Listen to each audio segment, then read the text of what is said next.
Welcome to The Explainer. Today, we're diving into a really fascinating, even provocative theory. It's all about how complex systems, everything from a single company all the way up to the entire planet, can actually be controlled by a surprisingly small group of people. All right, let's just start with a number, 0.04%. I mean, it sounds tiny, right? Almost like a rounding error. But the theory we're going to unpack today says this might be one of the most important numbers you've never heard of. So the big question is, how on earth could a fraction that small control, anything, let alone a whole country or even the entire world? Well, the source material we're looking at proposes that this little number is all you need. And it's not just a claim, it lays out a very specific kind of mathematical logic for how it all works. And this central idea, this is what the author calls Aguiar's theorem. Now, to really get how they land on that 0.04% number, we've got to first understand the rule that it's all built on. Okay, so first up, let's look at this foundational concept, which the author calls the magic 2% rule. So the idea here is that if you can get coordinated control over just 2% of the people in any system, you can basically influence the whole shebang. But the key, and this is really important, isn't just the number, it's the method. We're not talking about random chaos here. We're talking about very targeted, super organized pressure applied at just the right spots. And the author gives a bunch of examples where they claim this principle is already at play.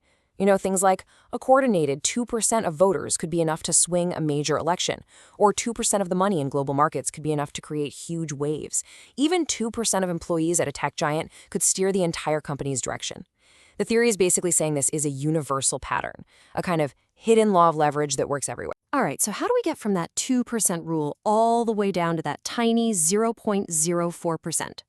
Well, this is where it gets really interesting. See, it's not just about using the 2% rule on one single system. The real trick, according to this theory, is applying that rule to a system that is itself made of other systems. It's like leverage on top of leverage, a multiplier effect. Let me show you how the math is supposed to work, using politics as an example. So, step one, you get a coordinated group that makes up 2% of all the voters. Step two, you use that powerful little voting bloc to win just 2% of the most strategic political offices. So it's 2% of 2%? That's right, it's 0.04%. And boom, suddenly you have a tiny fraction of the population that holds an incredible amount of power. Now, let's look at how the author claims they're actually putting this theory into action. Because for them, this is definitely not just some thought experiment. They frame their own actions as a direct strategic move, basically using the very same 2% rule they've just outlined.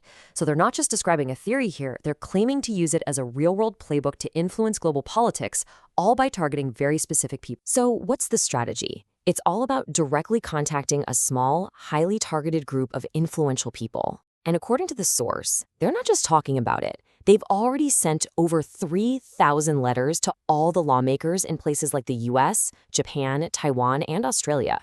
That's a perfect example of applying that targeted pressure we were talking about. But, how do you pick your targets? Well, the author didn't just guess. They developed a totally data-driven approach to pinpoint the most effective pressure points, specifically in relation to China. Okay, so they came up with two key metrics. The first one is called potential for diplomatic vaccine. This one looks at a country's diplomatic leverage, so they take its UN delegation size and divide that by its distance from Beijing. The second metric, vaccine potential, is all about raw power. For that, they take a country's defense budget and divide it by that same distance. Now, check this out, because this is where it gets really interesting. Look at the ranking for diplomatic vaccine. You've got Japan and Taiwan right up at the top, actually ranking higher than the United States, which is obviously much bigger. What this tells us is that the strategy isn't about raw size. It's all about strategic position and proximity. And then, if we switch over to that second metric, the vaccine potential, the list shuffles a bit.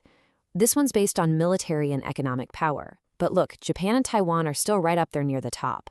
This whole data-driven approach is really central to the author's whole game plan. Find the best leverage points, and then apply that focused pressure. So, after all that, what are we supposed to make of this? What's the big takeaway from this really complex and provocative idea? Essentially, what the source is proposing here is, it's almost like a new physics of power.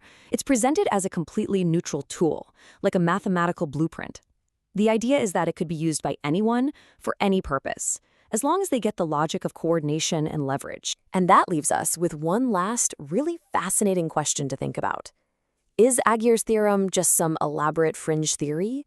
Or could it be a genuine, maybe even unsettling peek into the hidden mechanics of how power really works in our modern interconnected world?